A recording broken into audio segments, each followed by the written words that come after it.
Hello and welcome to this video demonstration of Nutshell. Nutshell is a cloud simulator.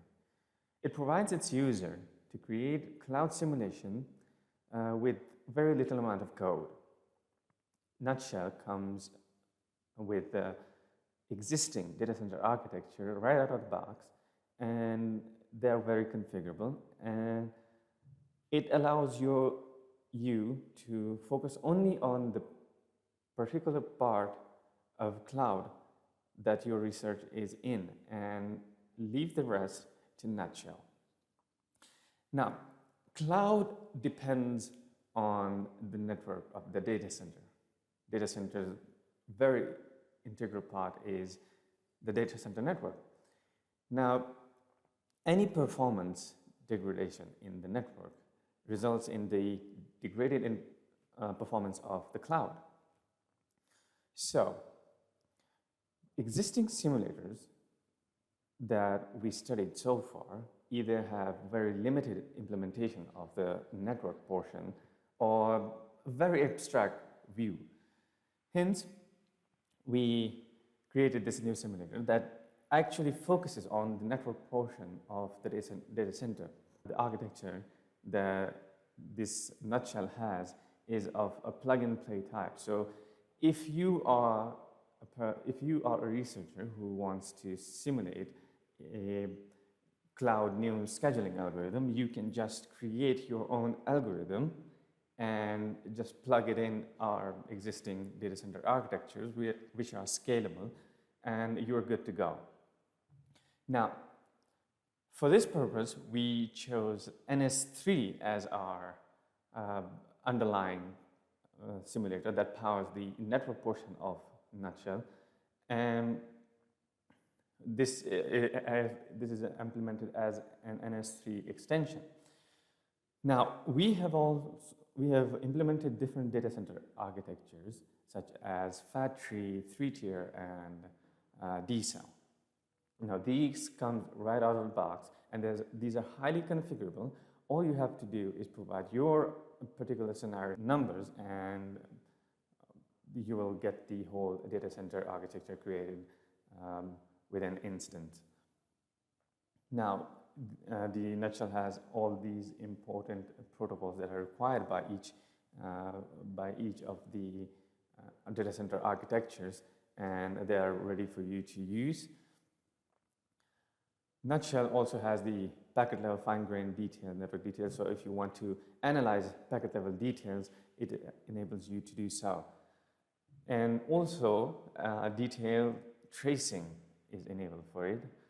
So if you want to create your own hooks, if you're familiar with the NS3 architecture, you can create your own hooks or data sync to hook into these tracing sources, and you will get the data you need for your analysis of the network. Now, before we explain the architecture of this of Nutshell, we would like you to see the demo of how easy it is to create simulation in a Nutshell. So here we are. This is a standard NS3 C++ main class, main simulation file, and in the main function, if you are familiar with the NS3 code, it will set the resolution to a nanosecond and the different logs that you want to log out to see the feedback of what's going on. Now here is the starting line, the first line, and this is the portion where we actually want to simulate the fat tree data center architecture. Now, see how easy it is to create simulation with so little amount of code. Now, these first lines, this is the data collector, which collects data while the simulation is ongoing. We can collect node data, individual independent node data, if we want to see how each of the node is performing, how much load it was, how many VMs it processed, etc., etc. What was the load, etc., and all of these, this data is collected by the node data.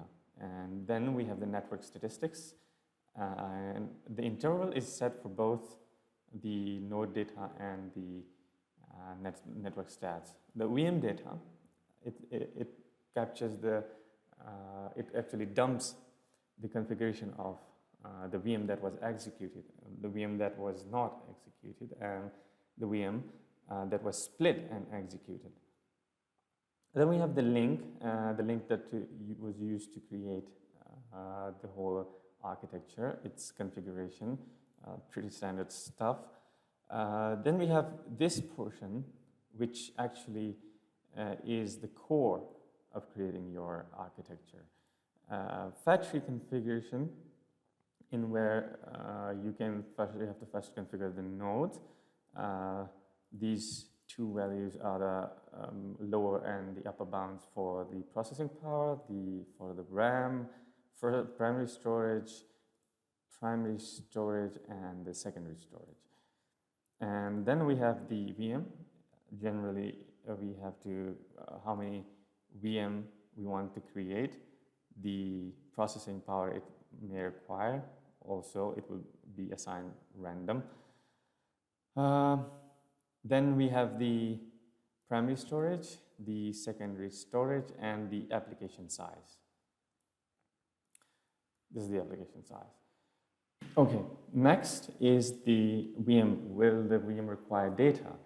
The first argument is set to true, that yes, these VMs require data. Which VM require data? That is set to be random.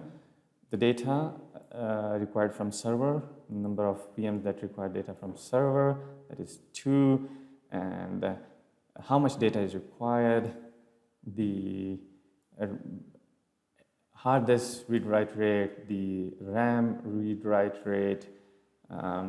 Next is the minimum number of processor access, maximum number of processor access, the minimum number of percentage available for RAM for the read-write operations, and maximum amount of RAM available for read-write operations. Then it's the the access time for the hard disk and the access time for the RAM, primary storage. Now, do we want to split, if there are no resources available, do we want to split a VM or in the algorithm? Yes, we want to split it. And in what ratio? That depends on your scenario. In this case, we have 3 to 2 to 1. So if a VM, we want to split it 3 portions to 1, in total 3 portions. One is 3 into 3 parts. One composed of 3 parts, the other is second, and 2 parts, and final is 1 part. The configure arrivals, the arrival time start from 2 seconds to 25 seconds. Next is the network, how much bandwidth you want to allow to a VM, what is the protocol and the maximum transmission unit. And then the configure storage service, we have 5. There will be assigned random based on this particular setting. Then set base network. We have the base network to be set as the 10 network 10.0.0 with the 4/24. And then the link, we have set this link with these properties and number of pods. We have 8 pods. And now here comes the scheduling. You can set your scheduling. If you are working on scheduler, you can set the scheduler right here. If you are working on a routing protocol, you can set it right here as a helper. Then we configure enabling the tracing by adding all the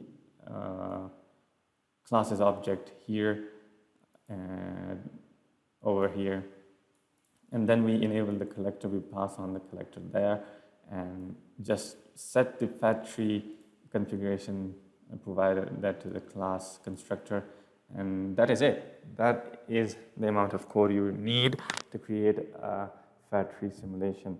Similarly, for 3-tier, this is the amount of code you need, and it's pretty much similar with just a difference of different links for the each, from access network to aggregate network and aggregate to core network. And the rest is all the same. So this is the this is all you need for on the coding side to and ./run and the nutshell.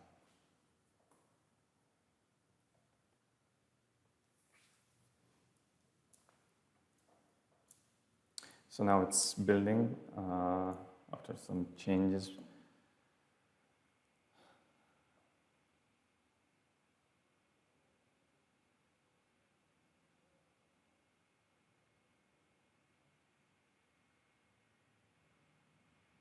I'm running this environment in a virtual machine, so this will be a bit slow.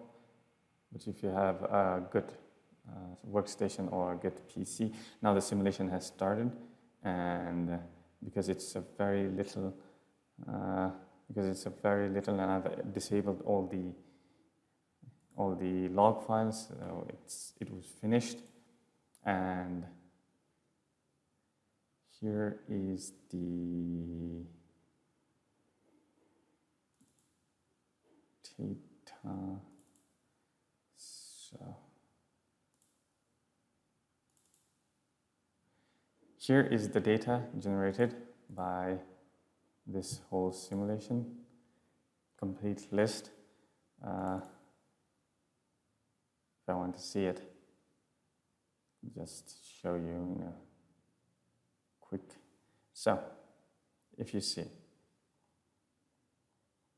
node ID, this is node 0 because yes, if you can see the fat tree 0 node. So this is the data for a 0th node, and because this is the first come first serve, shortest job first, and first come first serve, so this gets a whole lot of load, and so this is all your data you have, and you can create any sort of analysis and perform any graph, create any graph, etc. for your current simulation environment.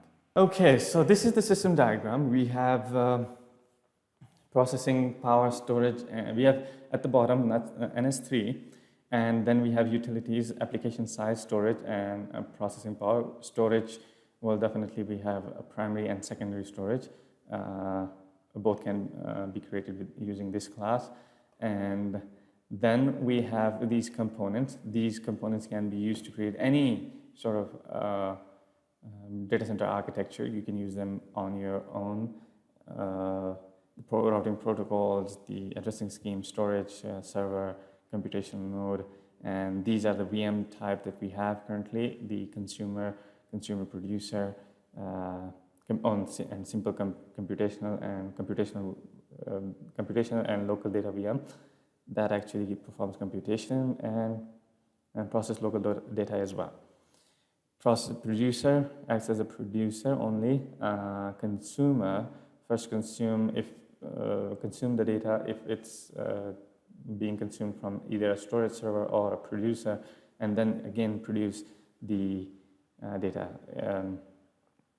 for the consumer, another consumer. Then on the top we have helpers, because individually each component, handling each component is very difficult, so helper provides an easy way to access them and configure them with easy to use API. And then we have data center configuration, the base data center configuration. It provides the essential variables to be set as a parameter and to be used by the classes, the architecture classes. Then we have the 3-tier configuration, fat tree, specialized, and decel configuration classes. They're used by three-tier configuration by three-tier architecture, fat tree configuration by fat tree architecture, and D-cell configuration by D-cell architectures. The architecture works internally to create the whole architecture using these configuration. Then we have the final layer, the VM schedulers. The VM scheduler, well, with the base of VM scheduler, and then we have the implementation of first come, first serve, first fit, shortest job first fit, and longest job first fit. And on the side, we have the data collectors, network statistic calculator, queue data, node data, and also VM data. Now, these all these classes, these components have traces available for you to use.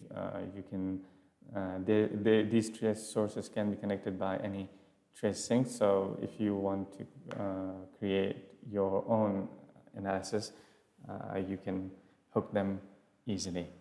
And that is it. This is what a quick overview of the nutshell. And I hope you enjoy coding for cloud simulation. Thank you.